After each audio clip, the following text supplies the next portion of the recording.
अस्सलाम वालेकुम दोस्तों।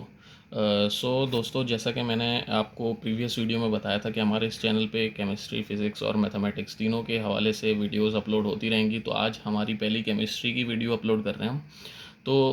फर्स्ट हम जिसे टारगेट करना है वो है HSSC 1 कराची बोर्ड की केमिस्ट्री का फर्स्ट चैप्टर है, introduction to fundamental concepts of chemistry.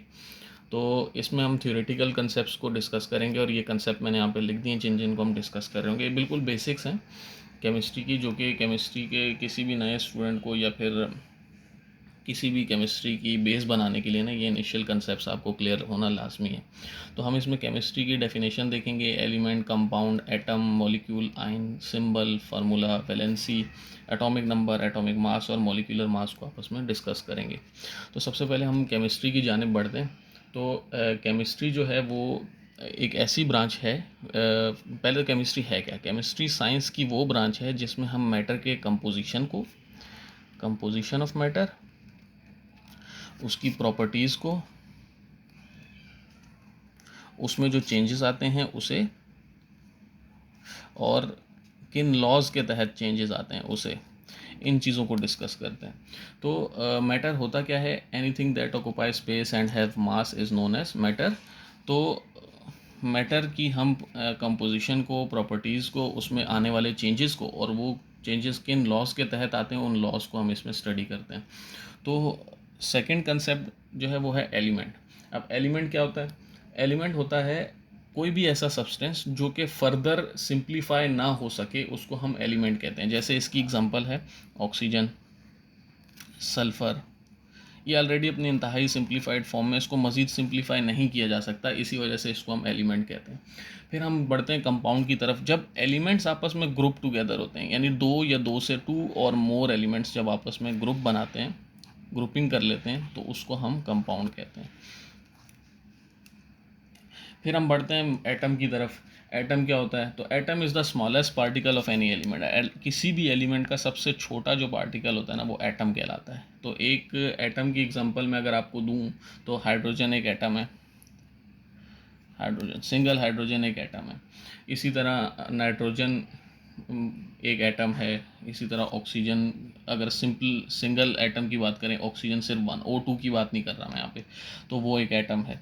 अगर हम मॉलिक्यूल की बात करें तो एटम आपस में बॉन्डिंग बनाकर मॉलिक्यूल क्रिएट करते हैं। जैसे H2O वाटर मॉलिक्यूल है।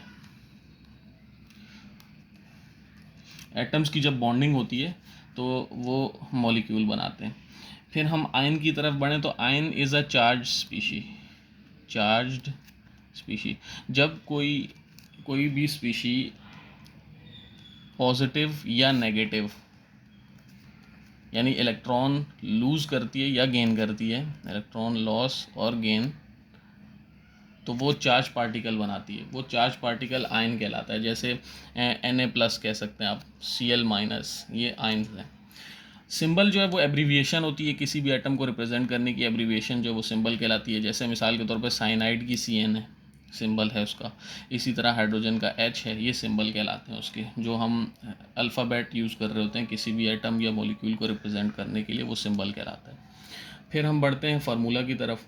तो फार्मूला जो है वो भी एब्रीविएशन होती है कंपाउंड्स की, लेकिन कंपाउंड्स की। जैसे मिसाल के तौर पे अगर मैं आपको फार्मूला राइट करने की एक एग्जांपल दूं, तो Na+Cl-, इनका जब आपस में रिएक्शन होता है तो NaCl। तो ये केमिकल फार्मूला है NaCl, इसका सोडियम क्लोराइड का, जो कि सॉल्ट होता है, कॉमन टेबल सॉल्ट कहलाता है, सोडियम क्लोराइड। फिर हम वैलेंसी की जानिब बढ़ते हैं। तो वैलेंसी होती है किसी भी एटम की बॉन्डिंग बनाने की सलाहियत, यानी वो कितने बॉन्ड बना सकता है, कितने इलेक्ट्रॉन लूज़ कर सकता है या गेन कर सकता है, ये उसकी वैलेंसी होती है। टेंडेंसी टू लूज़ और gain electron is known as valency. जैसे मिसाल के तौर पर कार्बन है। कार्बन 4 बॉन्ड्स बना सकता है, यानी 4 इलेक्ट्रॉन ले सकता है या दे सकता है, देता नहीं। ये अमूमन इसका जो बॉन्ड होता है वो आपस में शेयरिंग का होता है, लेकिन इसकी 4 की वैलेंसी। इसी तरह सोडियम है, वो एक लूज़ कर सकता है, तो लूज़ करके Na+ बना देता है। इसी तरीके से अगर हम एटॉमिक नंबर की तरफ बढ़ें तो एटॉमिक नंबर जो है वो होता है नंबर ऑफ प्रोटॉन्स या इलेक्ट्रॉन्स किसी एलिमेंट में, वो उसका एटॉमिक नंबर होता है। और एटॉमिक नंबर को Z से डिनोट करते हैं। अच्छा, इसमें अमूमन हम नंबर ऑफ़ प्रोटॉन्स ही लेते हैं, नंबर ऑफ़ इलेक्ट्रॉन्स नहीं लेते। उसकी वजह ये होती है कि इलेक्ट्रॉन अमूमन एटम लूज़ या गेन करते हैं, जबकि प्रोटॉन न्यूक्लियस के अंदर मौजूद होता है तो वो लूज़ और गेन नहीं हो रहा होता, तो वो कांस्टेंट टर्म रहता है। तो इसीलिए एटॉमिक नंबर में हम अमूमन नंबर ऑफ़ प्रोटॉन्स को ही कंसिडर कर रहे होते हैं, लेकिन नंबर ऑफ़ प्रोटॉन्स और अमूमन न्यूट्रल कंडीशन में इलेक्ट्रॉन बराबर ही होता है, तो इस वजह से इसको डेफिनेशन वाइज यूँ लिखा जाता है कि नंबर ऑफ़ प्रोटॉन या इलेक्ट्रॉन। जबकि एटॉमिक मास की अगर हम बात करें तो वो सम ऑफ प्रोटॉन्स प्लस न्यूट्रॉन्स होता है, यानी न्यूट्रॉन्स और प्रोटॉन्स का जो सम होता है वो एटॉमिक मास बनाता है। इसको ए से डिनोट किया जाता है। जैसे मिसाल दूं अगर मैं आपको सोडियम की, सोडियम Na1123, नीचे एटॉमिक नंबर लिखा जाता है, 11 इसका एटॉमिक नंबर है जिसको Z से डिनोट करेंगे, और 23 जो है वो इसका एटॉमिक मास है जिसको हम ए से डिनोट करेंगे। यानी 12 इसमें न्यूट्रॉन हैं और 11 इसमें प्रोटॉन है या इलेक्ट्रॉन है। अगर हम मॉलिक्यूलर मास की तरफ बढ़ें तो मॉलिक्यूलर मास ओवरऑल मॉलिक्यूल का कितना ग्राम मास बनता है वो उसका मॉलिक्यूलर मास कहलाता है। इसको कैलकुलेट करने का भी मैं आपको तरीका बता देता हूँ चंद एग्जांपल से। जैसे मिसाल के तौर पे H2O की बात करें, H2O का अगर हम मॉलिक्यूलर मास निकालना चाहें तो हमें पता है कि हाइड्रोजन का जो है वो 1 ग्राम होता है, ऑक्सीजन का जो है वो 16 ग्राम होता है। तो यहाँ पर 2 हाइड्रोजन है तो हम 1 मल्टीप्लाई बाई 2 प्लस ऑक्सीजन का 16 कर देंगे तो आ जाएगा 2 + 16 यानी 18 ग्राम। ऑक्सीजन का H2O का 18 ग्राम है। इसी तरीके से अगर हम कार्बन डाइऑक्साइड का निकालना चाहें तो कार्बन का 12 होता है, 12 प्लस ऑक्सीजन का 16 होता है, क्योंकि यहाँ 2 ऑक्सीजन मौजूद है तो 16 मल्टीप्लाई बाई 2, तो ये आ जाएगा 12 + 16 2 = 32, 12 और 32 होता है 44 ग्राम। 44 ग्राम इसका आ गया। तो यूँ हम मॉलिक्यूलर मास मालूम कर सकते हैं। किसी भी मॉलिक्यूल का जो ओवरऑल मास होता है वो उसका मॉलिक्यूलर मास कहलाता है।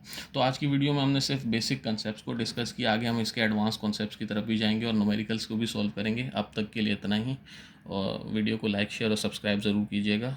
Thank you very much for watching. Allah हाफिज़।